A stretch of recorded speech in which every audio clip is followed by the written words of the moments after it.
In this job, I don't care if you've been teaching for 2 years, 5 years, 10 years, 20 years, as long as you have the kids at your focus and center of attention, and they know that and they see that, you're going to be good.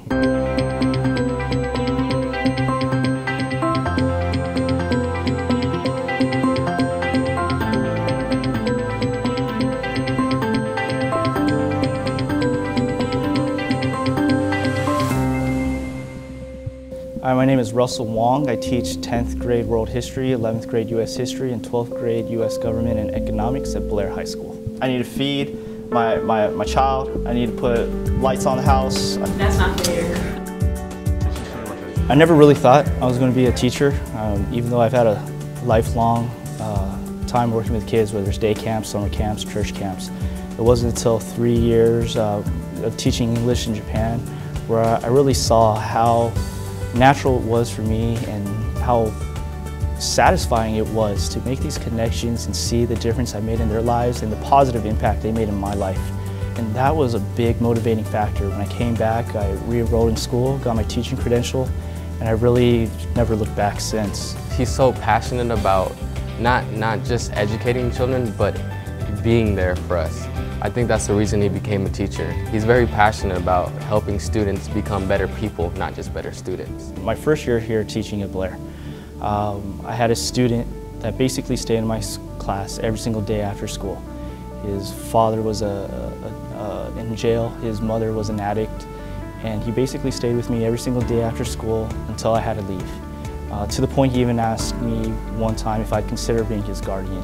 He graduated, he's come back, we've always kept in touch, and he just recently sent me an invite for his college graduation at Le Cordon Bleu. I look at him and some of the students that are dealt not favorable hands in life, but they never seem to give up. And it just kind of inspires me to keep going, and if they're not going to give up, why should I? The one thing that I like about Mr. Wong is he's a very organized teacher and he's very fun. He's very interactive. So we play little games like that, and we do CNN student news, and we shout out our answers and whatnot. So he's very open to, like, you know, not always having to raise your hand, but shout out an answer. But it's always organized. It's never like chaos. We're going to have a quiz on some of the vocab words tomorrow. So we're going to play a quick review game of Organized Babble. Hey, people looking at the Wall of Fame, your category is cream. Cash rules everything around me. Ready? You have 30 seconds, and go!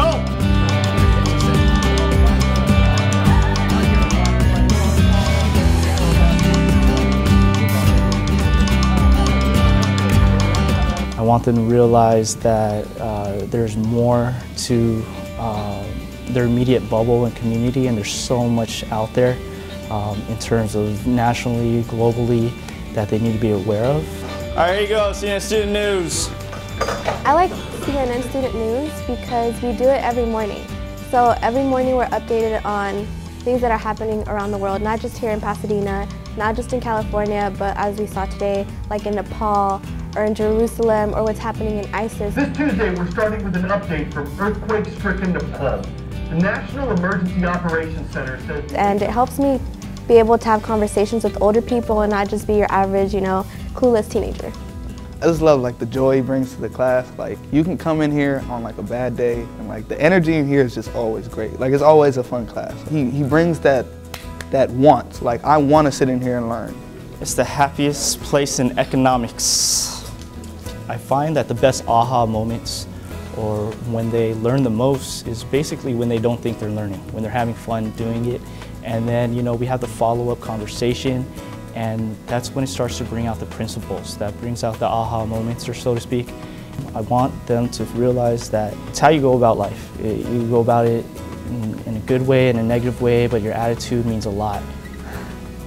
His CP point book. That green book right over there, it's called his CP book, his classroom participation book. That's going to stick in my head for a long time. CP stands for class participation, so if we cuss, that's -1 point. The big one that gets a lot of people is coming in late.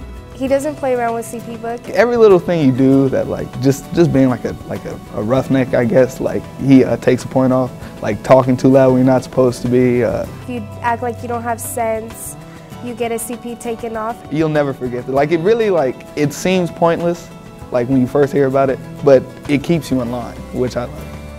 I want them to have a thirst for learning, and it's not about facts, it's just about learning to be a better, well-rounded person. Because I'm a better person ultimately for my interactions with them. So I want them to leave with that same interaction or same feeling of, hey, you know what, I got something out of this class, it was worthwhile. When I was down, in his class, he always made me put a smile. I mean, he threw jokes that were not funny, but at the same time were funny because of the way he said them. Mr. Wong, thank you so much for just the chances you've given me and taking your time to make sure I actually get something out of your class. Not everyone does that, and it's that extra step that really lets me know you appreciate me as a student, and for that I appreciate you as a teacher. You've helped me with so many things, with my problems, with my home life, with my homework, with my tests, and you've helped me realize what I've been doing. Thank you, Ms. Wong, for everything that you've done for me. I know this is a connection that we're going to have not just now, but for the rest of our lives. And I really appreciate you helping me when I'm really at my low and picking me up to make me a better student. I really appreciate you. I've never met anyone like a teacher like you, and I seriously hope that you continue to do whatever you do because it's helped so many people. The fact that I can count on somebody as reliable as you is pretty amazing. I'm just so appreciative of you, of everything you do, and I just want to say thank you, Mr. Wong. You're pretty amazing to me. They are really an inspiration. Like I said, they teach me every single day, and I love it.